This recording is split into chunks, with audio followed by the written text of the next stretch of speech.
Your Excellency, the first President of the Republic of Kenya, Mheshimiwa Uhuru Kenyatta, Your Excellency, our President, Raila ODINGA, Your Excellency, Kalonzo Musyoka, and all the other Excellencies and MPs and MCS, I greet you all in the name of God and in the name of those who have died.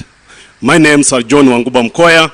I stand here on behalf of the young people who have been killed in this country.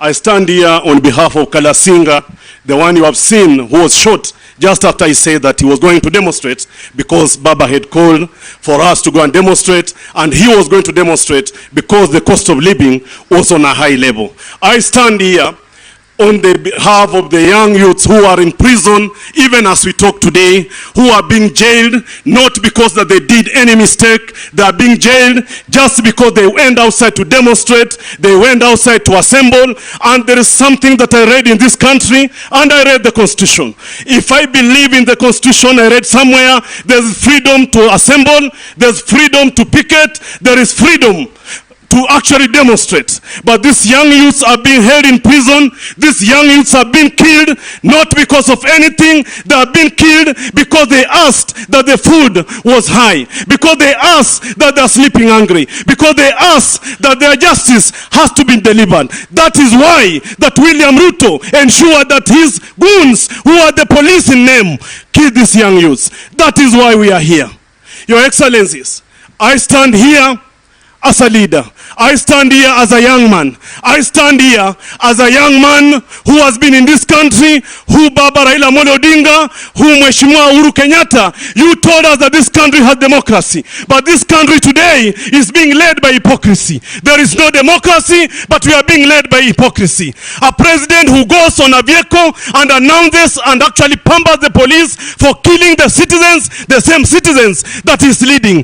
That is not a president, but that is a goon. Don't refer to us as goons as you have done. We are not goons. The young youths outside here are not goons. They are youths who are in this country, who have ensured they have a life, but you cannot refer to the young people who have gotten outside to demonstrate and to ensure that their rights have been done. You are telling them they are youths. We are not youths, Mr. President, and your day is going to come. One day you are going to pay for the blood of Kenyans, for the young youths here that are sitting here.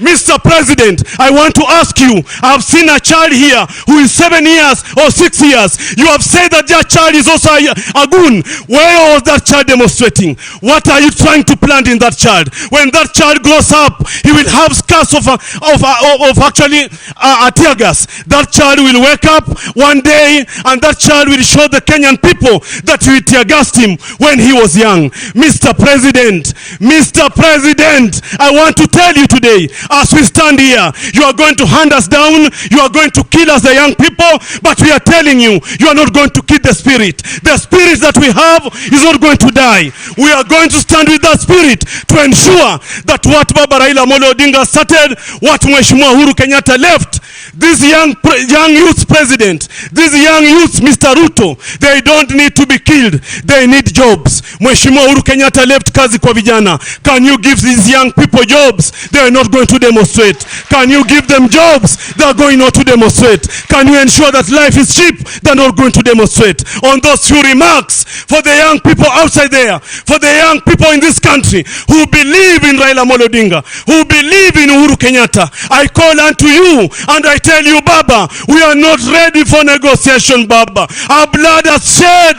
We are ready to go outside, Baba.